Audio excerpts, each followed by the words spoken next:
le bonheur, le souhait de tout être humain. Ce mot assez vaste qui signifie à la fois peu et beaucoup de choses.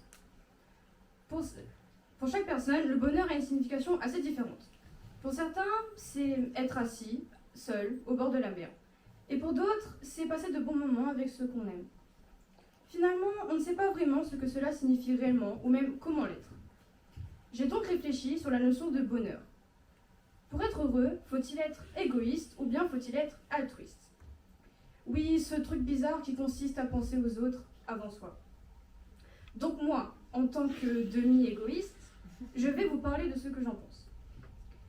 Parlons d'abord de l'égoïsme, ce trait de caractère souvent perçu comme un défaut et qui devrait d'ailleurs faire partie des 7 péchés capitaux. Sachez que l'égoïsme n'est pas forcément le fait d'être égocentrique ou même narcissique, c'est juste prendre en considération son propre bonheur. Il est essentiel de prendre soin de soi, d'être égoïste pour ensuite prendre soin des autres.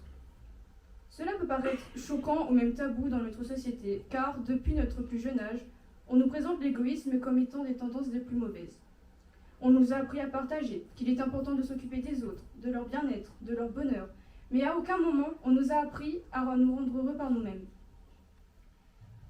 On ne nous a jamais dit de s'occuper des autres, de nous et ensuite des autres, car c'est pas bien, c'est mal.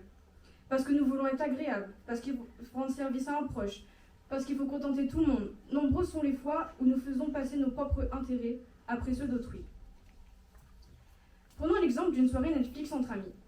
Vous voudriez regarder la nouvelle saison de Stranger Things. Et votre ami, lui, voudrait plutôt regarder Riverdale. Sachant que vous n'aimez pas forcément cette série. Et vu que vous ne souhaiteriez pas chagriner ou décevoir votre ami, vous allez lui dire « Ok, pas de souci. Enfin, pas de souci, vous allez passer au moins 2 heures à vous ennuyer, mais ce n'est pas grave, tant que tout le monde est content. » Ou même, imaginez que vous avez beaucoup de travail. Sachant que vous êtes débordé, votre ami vous demande de l'aide pour son projet. Dans votre tête, vous allez vous dire que ce n'est pas possible. Mais finalement, vous allez vous dire oui, car vous aurez eu pitié de lui. Après ça, il sera heureux, il aura fini. Mais vous serez en retard. Que c'est beau l'amitié. Sachez qu'il est impossible de satisfaire tout le monde. Il y aura toujours des personnes autour de nous insatisfaites.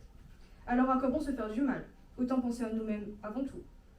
Et aussi changer d'amis, parce que là, vous n'allez pas vous en sortir. Dites-moi, comment voulez-vous être heureux alors que vous appuyez constamment sur les autres? Certaines personnes trouvent leur bonheur auprès d'autrui, en les aidant. Tant mieux. Si je vous demande qu'est-ce qui vous rend heureux, qu'est-ce qui vous fait lever chaque matin, je suis sûre que vous allez me dire vos parents, votre copain, votre copine, vos amis, les BTS, Ariana Grande, vos enfants ou même votre animal de compagnie. Ces réponses sont tout à fait normales et peuvent paraître cohérentes.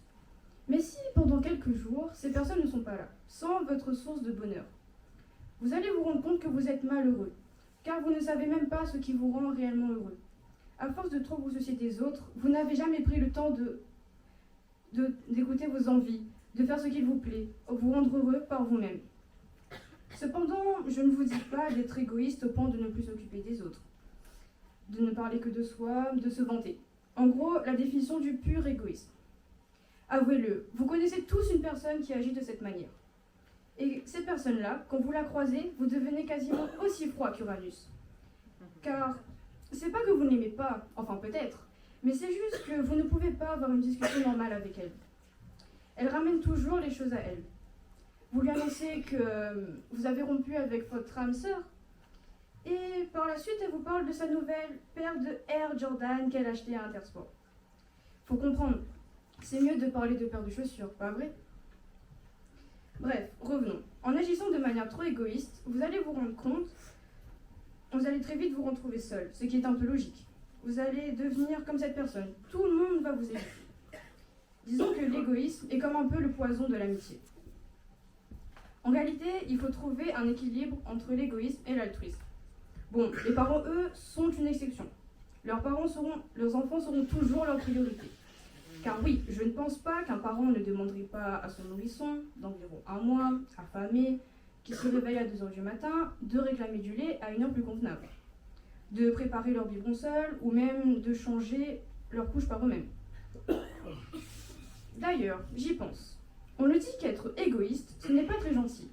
Mais est-ce qu'être trop gentil, trop altruiste, ce serait pas être méchant? Bien sûr que si.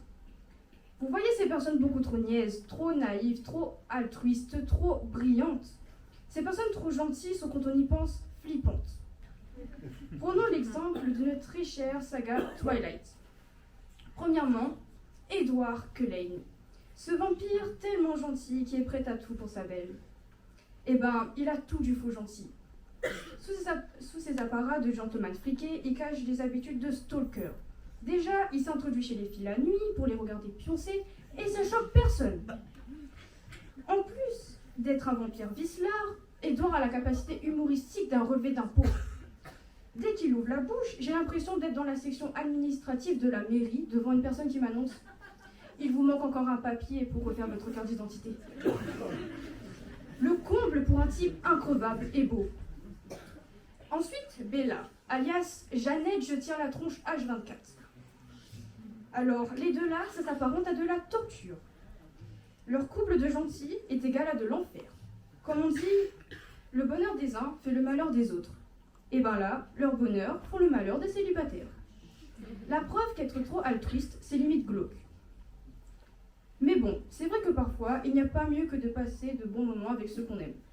Et puis, la plupart de nos plus beaux souvenirs se sont créés grâce à eux.